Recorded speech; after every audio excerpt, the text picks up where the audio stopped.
Assalamu alaikum wa rahmatullahi wa barakatuh. Alors, petite vidéo. Aujourd'hui, on va faire la partie 2 de la vidéo qui s'intitule Il ne critique que les textes soi-disant.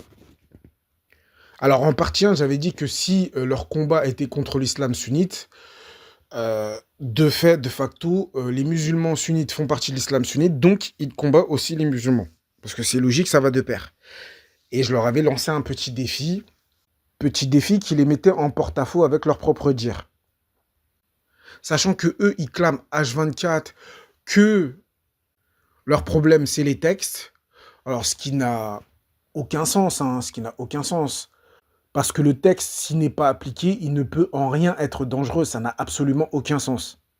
Donc, la logique voudrait que le problème, ce soit ceux qui croient et qui veulent appliquer ces textes.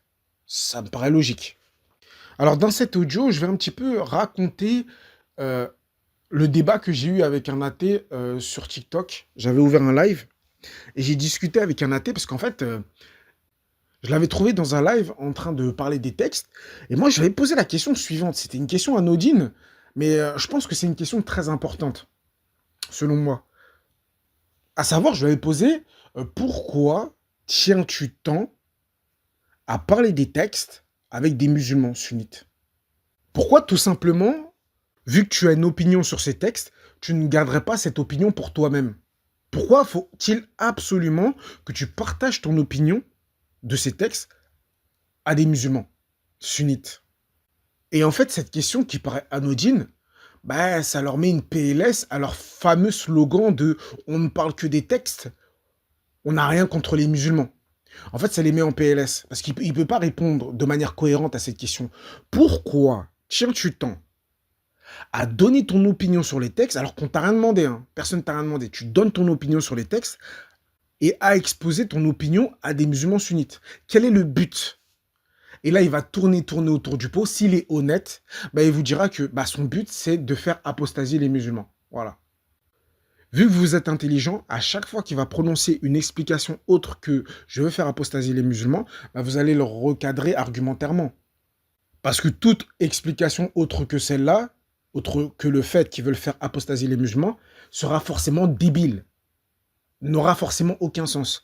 Donc à vous de le recadrer argumentairement parlant.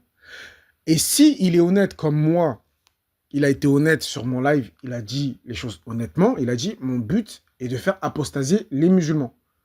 Donc si son but c'est de faire apostasier les musulmans, bah, c'est que de facto son problème c'est les musulmans tout simplement. Il a un problème avec les musulmans. En fait, il a horreur que les musulmans croient au Coran et à la Sunna. Tout simplement. Et c'est ça son problème. C'est pas les textes. Parce que les textes en soi, bon, il n'est pas obligé de lire le livre. Il n'est pas obligé de les consulter. S'il les trouve horribles, ces textes-là, personne ne l'oblige à regarder ces textes-là. Non, c'est pas ça son problème. Son problème, c'est qu'il y a des gens qui accordent une crédibilité au Coran et à la Sunna. C'est ça son problème. Et donc, de facto, s'il veut faire apostasier les musulmans de cette idéologie, ça veut dire que le problème, c'est les musulmans. Donc, pour qu'il ne soit plus un problème à ses yeux, eh ben, il faut que les musulmans apostasient, tout simplement. Et donc là, on a dégommé leur fameux slogan on critique que les textes, pas les musulmans. C'est faux. Parce que tu n'as aucune raison valable de soumettre les textes aux musulmans si ces musulmans ne posent pas de problème comme tu le chantes matin, midi, soir. Matin, midi, soir, tu chantes la même chanson. Les musulmans ne posent pas de problème. C'est les textes. Heureusement que les musulmans ne ressemblent pas à leurs textes. Bah alors, s'ils ne ressemblent pas à leurs textes, pourquoi veux-tu leur soumettre les textes? Quel est le but? Et à cette question, soit ils vont tourner en rond, ils vont vous donner des explications bidons, ou soit ils vont être honnêtes en disant bah, notre but c'est de faire apostasier les musulmans. Ce à quoi on répond, bah, vous vous contredisez, puisque d'après vous, les musulmans n'étaient pas problématiques. Donc pourquoi vous voulez les faire apostasier s'ils ne sont pas problématiques? Donc si vous voulez les faire apostasier, c'est qu'ils sont problématiques. Donc au final, le problème, c'est les musulmans. Donc voilà, donc selon moi, j'ai dégommé leur fameux slogan de «On ne critique que les textes, pas les musulmans». C'est faux, vous racontez n'importe quoi, vous mentez à vous-même, et ça n'a aucun sens, c'est ridicule, et donc voilà.